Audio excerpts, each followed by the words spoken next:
Hi అండి, అందరికీ నమస్తే. Welcome to Mukunda vlogs. ఈరోజు మనము పంచభూత లింగాలలో ఒక్కటైన వాయులింగం గురించి తెలుసుకుందామండి. వాయులింగం శ్రీకాళహస్తి అనే పట్టణంలో శ్రీకాళహస్తేశ్వర దేవస్థానంగా ఉందండి. శ్రీకాళహస్తి దేవస్థానం ఆంధ్రప్రదేశ్లోని తిరుపతి జిల్లాలో శ్రీకాళహస్తి అనే పట్టణంలో ఉంది. తిరుపతి నుండి మనకి 36 కిలోమీటర్ల దూరం వస్తుందండి. శ్రీకాళహస్తేశ్వరుడితో పాటు జ్ఞానాన్ని ప్రసాదించే జ్ఞానప్రసూనాంబ అమ్మవారు కూడా మనకు దర్శనమిస్తారు. శ్రీకాళహస్తేశ్వర ఆలయం లోపల భాగాన 5వ శతాబ్దంలో నిర్మించబడిందండి. బయట ఆలయం 11వ శతాబ్దంలో రాజేంద్ర చోళులు, విజయనగర రాజులు నిర్మించారు. శ్రీకాళహస్తేశ్వర ఆలయం కట్టడంలో ఒక ప్రత్యేకమైన విశేషం ఉన్నదండి. ఇక్కడ ఆలయం వినాయకుడు అంటే పాతాళ గణపతి ఉత్తర ముఖంగాను మనకు దర్శనమిస్తారు. అలానే శ్రీకాళహస్తేశ్వరుడు పశ్చిమ ముఖంగాను, జ్ఞానప్రసూనాంబ అమ్మవారు తూర్పు ముఖంగాను, దక్షిణామూర్తి దక్షిణ ముఖంగాను మనకు దర్శనమిస్తారు. దక్షిణామూర్తి ఆలయ ప్రధాన ద్వారం ఎదురుగా ఉంటుంది. అలానే వాయులింగం అంటే శ్రీకాళహస్తిలో ఉన్న ప్రాణవాయులింగం అని అర్థం. శ్రీకాళహస్తి అనగా 3 రకాల అర్థాలు ఉంటాయండి. శ్రీ అంటే సాలెడు పురుగు, కాలము అంటే సర్పము, హస్తి అనగా ఏనుగు. ఈ 3 జీవుల చేత పూజలు అందుకున్న కారణంగా ఈ క్షేత్రానికి శ్రీకాళహస్తి అనే పేరు వచ్చిందండి. అలానే సాలెడు పురుగు, పాము, ఏనుగుల ఆత్మనలు తనలో లీనం చేసుకున్నాడు కాబట్టి ఇక్కడ శ్రీకాళహస్తి ఆలయం అని పిలుస్తారు. అలానే స్వామి స్వయంభుగా ఇక్కడ కొలువయ్యారండి. అలానే ఈ 3 జీవులకు ఒక ప్రత్యేకమైన కథ కూడా ఉన్నది. అనగా సాలెడు పురుగు. చరిత్రలో ఊద్వనాథుడు అనే శిల్పి ఉండేవాడు. బ్రహ్మదేవుడు చేయవలసిన కార్యము ఊద్వనాథుడు చేయడం వలన బ్రహ్మదేవుడి శాపానికి గురి అవుతారు. ఈ కారణంగానే భూలోకంలో సాలెడు పురుగుగా ఊద్వనాథుడు జన్మిస్తాడు. అక్కడే శ్రీకాళహస్తి సమీపంలో ఉంటూ మారేడు వనంలోనే గుడి కట్టుకొని అక్కడే ఉన్న శ్రీకాళహస్తి శివలింగాన్ని భక్తి శ్రద్ధలతో తనదైన శైలితో సాలెడు పురుగు దారాలుగా శివలింగం చుట్టూ ఒక గుడి ఆకారంలో నిర్మించుకుంటుంది. తన భక్తి పరీక్షించాలనుకొని ఆ పరమేశ్వరుడు అగ్ని సహాయంతో అఖండ దీపంతో సాలెడు పురుగు నిర్మించిన సాలెడు దారాలను కాలిపోయేలా చేస్తాడు. ఆ పరమేశ్వరుడికి తను నిర్మించిన గుడి కాలిపోయే స్థితిలో చూడలేని సాలెడు పురుగు ఆ అఖండ దీపాన్ని మింగివేస్తుంది.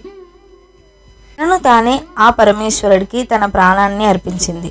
ఆ భక్తికి చెలించిపోయిన పరమేశ్వరుడు ఏ వరం కావాలో కోరుకోమనగా ప్రాణవాయు లింగమైన దక్షిణ కైలాసమైన ఈ క్షేత్రానికి శ్రీ అనే వరం కావాలని కోరుకొని సాలెడు పురుగు పరమేశ్వరుడిలో లీనమైపోతుంది.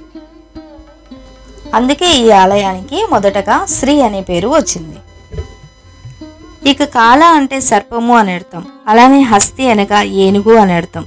సర్పము, ఏనుగు ఈ 2 కథనాలు ఒకేసారి చెప్పాలి. ఎందుకంటే ఎవరి భక్తి గొప్పదో నిర్ణయించలేం కనుక.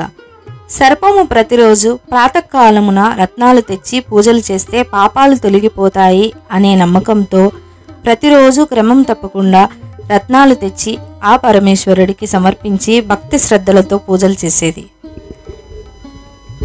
కానీ ఆ తర్వాత ఏనుగు వచ్చి ఆ రత్నాలన్నీ లింగంపై ఉన్న రత్నాలను తొలగించి తన తొండంలో ఉన్న నీటితో లింగానికి అభిషేకం చేసి పూజలు చేసేది.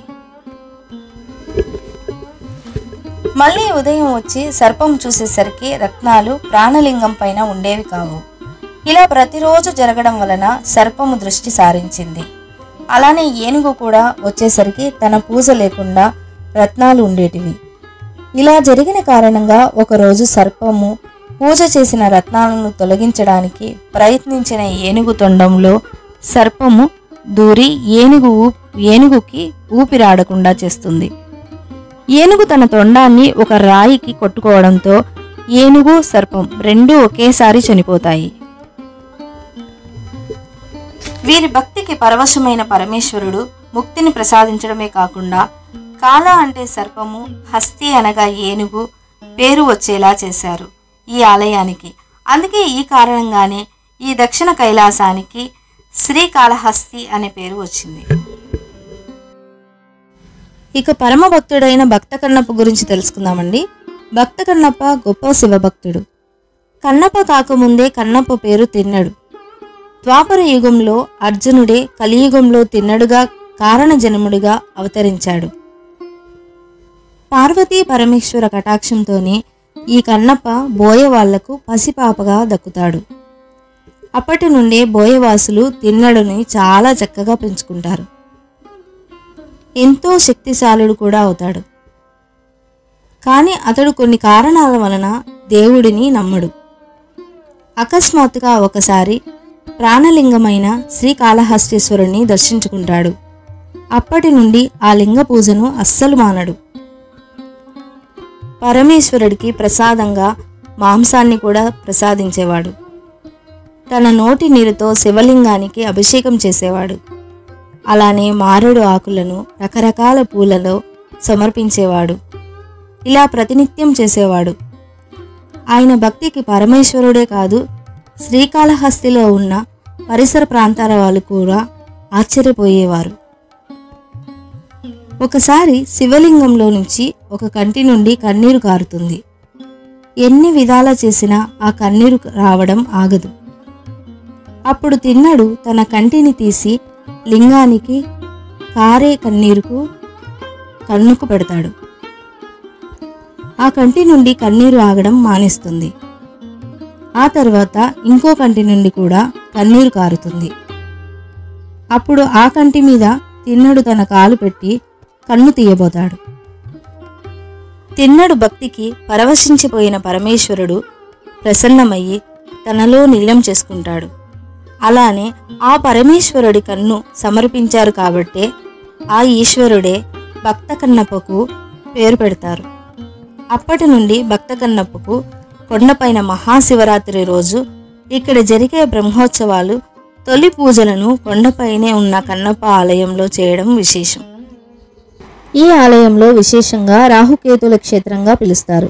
ఎందుకంటే పుత్రశోకానికి గురైన వశిష్ఠ మహర్షి ఆ పరమేశ్వరుడిని కొలువగా ఆ పరమేశ్వరుడు పంచముఖ నాగలింగేశ్వరునిగా దర్శనమిచ్చారట. ఈ నాగలింగేశ్వరుడికే బ్రహ్మదేవుడు కూడా పూజిస్తారట. ఆ నాగలింగేశ్వర రూపం కారణంగానే ఈ క్షేత్రానికి రాహుకేతు క్షేత్రంగా కూడా పిలుస్తారు. అలానే ఏవైనా దోషాలున్నా కూడా, వివాహ దోషాలున్నా, ఉద్యోగ దోషాలున్నా, వ్యాపార దోషాలున్నా, జాతర రీత్యా ఏదైనా దోషాలున్నా కూడా శ్రీకాళహస్తీశ్వర ఆలయం వచ్చి రాహుకేతుల గ్రహ పూజలు చేస్తుంటారు. అలానే ఇక్కడ స్వామివారి కవచం కూడా నవగ్రహ కవచంతో అలంకరణ చేస్తారు. దేశం నలుమూలల నుంచి వచ్చి ఇక్కడ తమ దోషాలను నివారణగా రాహుకేతుల పూజలు చేస్తుంటారు. రాహుకేతు దోష పూజ కట్టడి 500 నుంచి మొదలవుతుంది. తమ శక్తి కొలది పూజను చేయించుకుంటారు. అలానే గ్రహణ సమయంలో ఏ దేవాలయంలో అయినా మూసివేస్తారు కదండి, కానీ శ్రీకాళహస్తీశ్వర క్షేత్రంలో మాత్రమే పూజలు చేస్తూ ఉంటారు. ఇంకా చెప్పాలంటే శ్రీకాళహస్తి ఆలయం విశేషాలు చాలా ఉంటాయి. శ్రీకాళహస్తీశ్వర ఆలయం మీరు కూడా వీలు కుదిరినప్పుడు దర్శించుకోండి. శ్రీకాళహస్తీశ్వరుడితో పాటు జ్ఞానప్రసూనాంబ అమ్మవారి కటాక్షానికి పాత్రులు కండి. ఈ వీడియో నచ్చినట్లయితే లైక్ చేయండి, షేర్ చేయండి, సబ్స్క్రైబ్ చేసుకోండి. Thanks for watching Mukunda vlogs. ఏదైనా తప్పులు ఉంటే క్షమించండి.